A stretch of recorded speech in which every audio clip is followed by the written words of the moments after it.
Greetings. This is Mark, and I'm coming to you from Baker's Green Acres.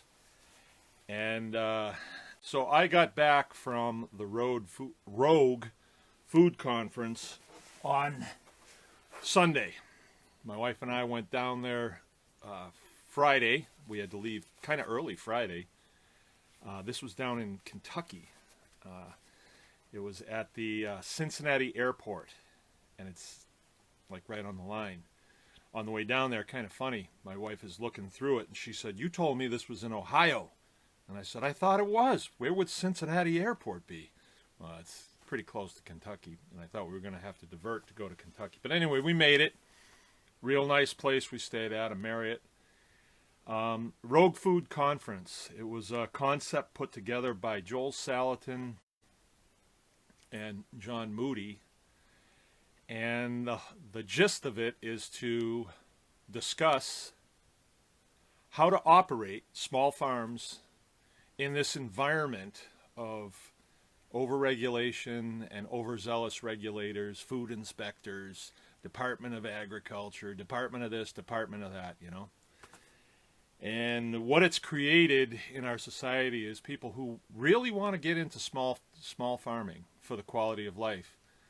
But there's always this nagging fear that you might be doing something that you're going to get a, knock on the door from somebody from the government. And so it's time to come together on this. And so this concept was played out this weekend. And I would like to make a series of videos because I think it's that important. I mean, I think it is of the utmost importance. Those of you that know our story, once you get stung by a bunch of bees, you respect them, right? Until you get a little older and you see what those bees are, really. And I plan to tell our story again, as I told a little bit of it at the conference when it was my turn and I had my 50 minutes of fame. And I think it's an important story to tell and retell and retell. I felt as though my role at this conference was to say, okay, this is what happened. This is how we reacted. This is what worked, and this is what didn't work. And then just some philosophy that I've gained since then, and let's talk about our adversary here, because it's definitely an adversarial relationship that we have with these people, and if you haven't figured that out yet, then you're not watching very closely. I mean, a guy like me, I get out of the military, I just want to farm, be left alone, but that's not the case. That's not how it works. You get pestered by the department of this, department of that, and department of the other thing. And it's time to explain this, pull this all apart, figure out who has the authority to project their will and who doesn't really have their authority to project their will. Who's lying, who's telling the truth, what's the difference between a regulation and a law. Department of Agriculture, who are they? Are they a corporation? And if they are, who are the stockholders? Is it me? Don't think so. But it's time to open up this conversation. Now, the Rogue Food Conference, I think they put the word out several months ago. I was a B-lister. I wasn't one of the first persons that was asked to speak at this. I was kind of a guy that was called, like, hey, we got somebody can't make it. Can you fill in? And sure. I feel like it is my duty, it's my responsibility to do this, because I think food is kind of important. And I think what we're seeing with industrial agriculture is devastating. It's devastating, and it's not good. It's hurting people bad. So those of us that choose to do other things and create our own food and live farm life, live simply, live intentionally, we're going to, and we're going to help other people understand who you're up against, what their authority is, what it isn't, all that stuff. So That's what the Rogue Food Conference is about, at least from my point of view. All right. Now there was people that showed up there and they spoke, and they told the horrors of being accosted by Department of Ag, Health Department, and this, but there was no solutions given. And what I see that needs to be done is, okay, we talk about these things, we tell you who the enemy is, how they operate, but then the solutions to it, because there are solutions, and I'm glad that there are. And I can't stress enough how the solutions that I share are the road that I walked. And I'm not saying it's not going to be bumpy. I'm not saying there's a silver bullet, because there never is in anything. But a farmer is a person who by nature goes up against unseen enemies all the time, whether it's the weather, whether it's disease and pestilence that comes into your microbes, or the market. There's always problems, and the farmer is the tough guy that just won't quit. I mean, it's like the mother bear that's going to protect her cubs. The farmer protects their way of life because they've been in it. It's their home. That's where they're staying. You're not going to move them. Rogue Food Conference is going to give you some tools to strike back. And there were 300 people there, and it was in Kentucky. They weren't from Kentucky. Matter of fact, I didn't meet but a handful of people that were from Kentucky. I met people from all over the United States and off the continental United States.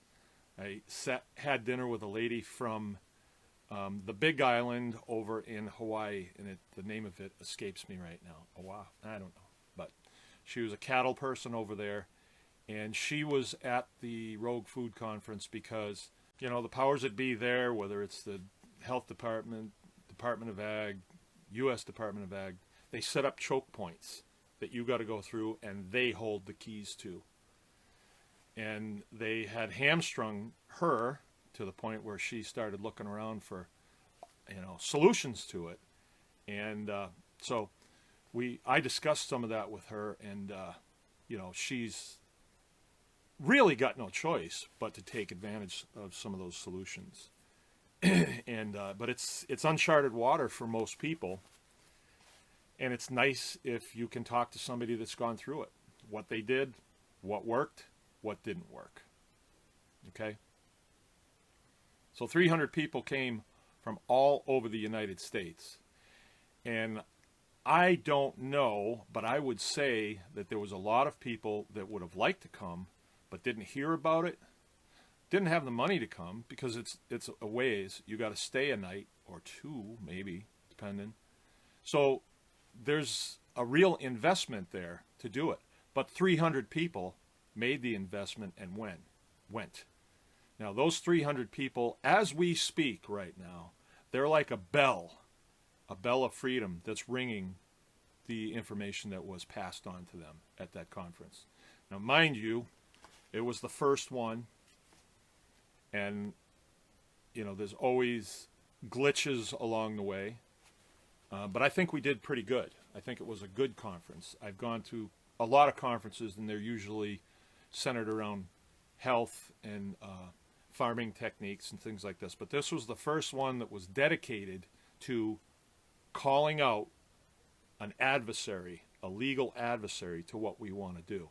And our legal adversary usually functions under the rule of what they would call the rule of law, but it's really not. It's more like the color of law, which means they impersonate lawful actions a lot of times. So what we're going to need to do is we're going to need to educate ourselves. I go back to little clips in movies a lot, and I brought up a couple of them, but the one that I'd like to go to right now is if you have seen the movie Chicken Run.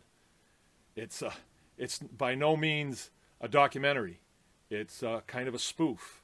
It's a spoof on a prison camp, and the prisoners are chickens, and then, you know, the warden is the farmer, and his evil wife. And at one point, the farmer, who's kind of a dumb guy, goes out there to check on the chickens that night, and they're having a meeting, right? And he opens it up, he sees they're having a meeting, and they have maps laid out, and they have all this notes that they're taking, and their glasses on, and they're speaking, and then he closes it because it startles them, and then he opens it up again, and they're all just milling around, pecking at the ground, and acting chickeny. And he goes into his wife, and he says, "They're organizing." Profound. Because what did we do this weekend? We're organizing. And we're not going to stop. Why? Because these are our homes. This is our process. We like this process. And we're not going to stop. You can't get us all. You can't even get one of us. Because really, you're just a bunch of people in lab coats and hairnets. And you really don't have that much authority. Some of us know it. A lot of us don't. But we're going to be spreading the word on this. We're going to undermine you. Because the people of this country have the right to eat what they want and produce what they want and share it with whomever they want.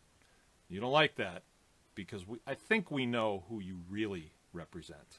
I think we know. But it'll come out. It'll all come out. The conversation has begun. We are no longer just fielding the problems you're going to throw at us. We're on the offensive.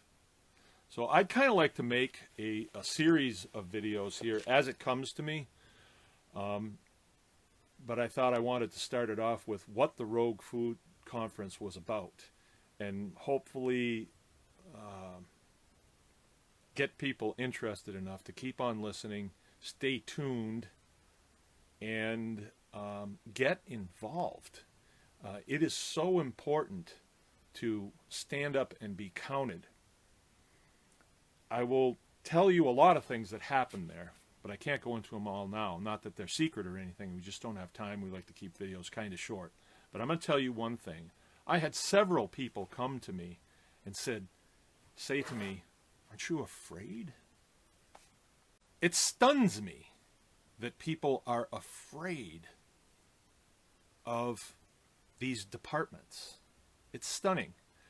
But I almost feel as though I've been a part of making them afraid, because when they came after me, they said, "Don't do this anymore." I told them, "Go to hell." They said, "You keep doing it, you're going to get this." I told them to go to hell. "You keep doing it, you're going to get this."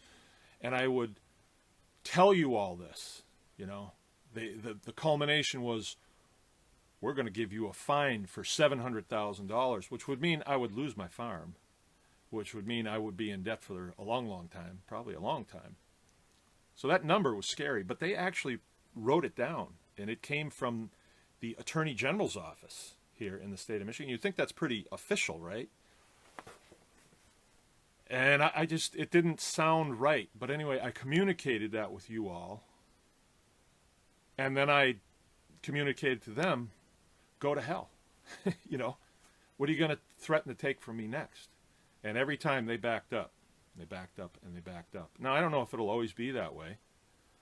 But I'm not afraid, all right? And I don't want you to be afraid. That fear is instilled in you for a reason. That is a tool that they use, the tool of fear, to make you fearful of them.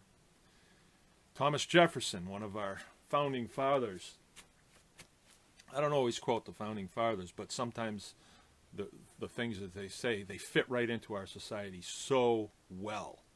He said, "When the people fear the government, you have tyranny. When the government fears the people, you have liberty." So this movement started, the stake in the sand, as Joel put it, the stake that was driven into the sand Saturday morning when this Rogue Food Conference kicked off. That stake was the point at which the offensive has begun. We're no longer backing up, trying to fit our processes into their little rules. We're no longer doing that. We're saying, these are our constitutional rights. This fence right here, you see this? I know you probably haven't read it, but you're going to.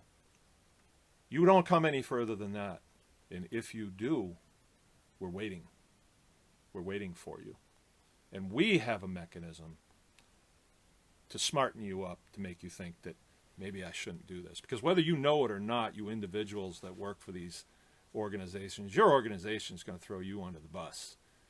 If there's a lawsuit going your way, when we try to take everything from you because you violated your oath of office, your organization is going to say, yeah, you shouldn't have violated that oath of office you took. You shouldn't have done that.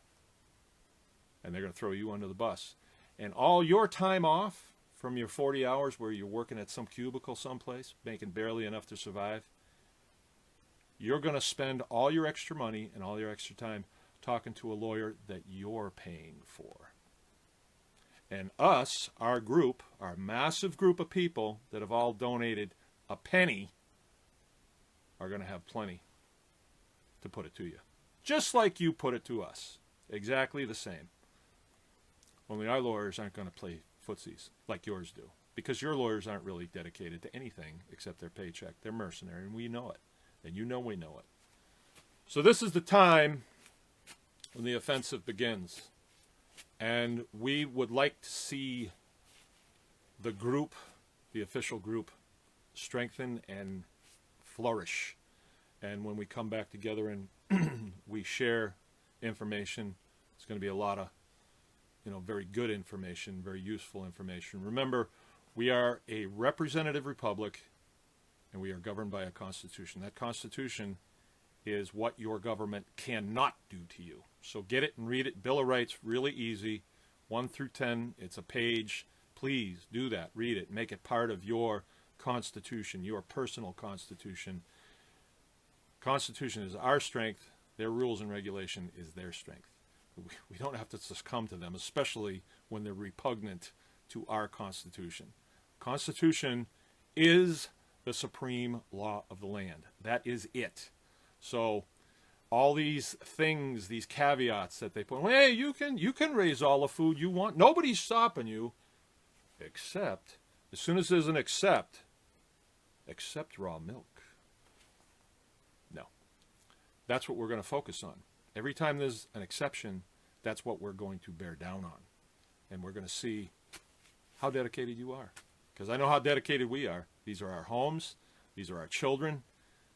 We know what you will do if you have control of the food system. We know what you will do if you control transportation. We know what you will do if you control, say the weapons. We know that. We can read history.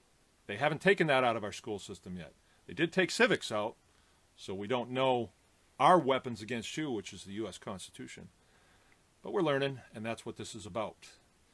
So all of you that are out there that hear this, especially our people in the media that hear this, and I met with several of them this weekend that I really, really think they're going places, and I really enjoyed them. Nobody listens to CNN anymore. Nobody cares about NBC. They're listening to alternative media. So make this go. Make this go. Make this message go. Don't sit back and wait for Rachel Maddow to call me on the phone, because it's not going to happen, right? We are Legion. They are not, all right? And we're not buying their baloney anymore. There's more and more people that have come over to, instead of waiting to be told what the truth is via a radio station, we're opening our eyes and we're seeing what's going on. Okay, I got a lot more to share, but I'm going to keep it there. If there's any personal contact that needs to be done, if you're hearing this, then hopefully you can contact me via Messenger if there's anything that I need to know. It's Mark, Baker's Green Acres. Remember, anyone can farm. And I'd also like to tell you that on Baker's Green Acres YouTube channel, there's a whole pile of videos about how to do stuff, just about living. And it's me and my wife. And on Wednesday nights, we do a live chat, which is really getting some steam. And we'd love to have you come by, just listen in or give us some input, whatever. But we're just getting started, all right? We are just getting started. Okay. Remember, anyone can farm.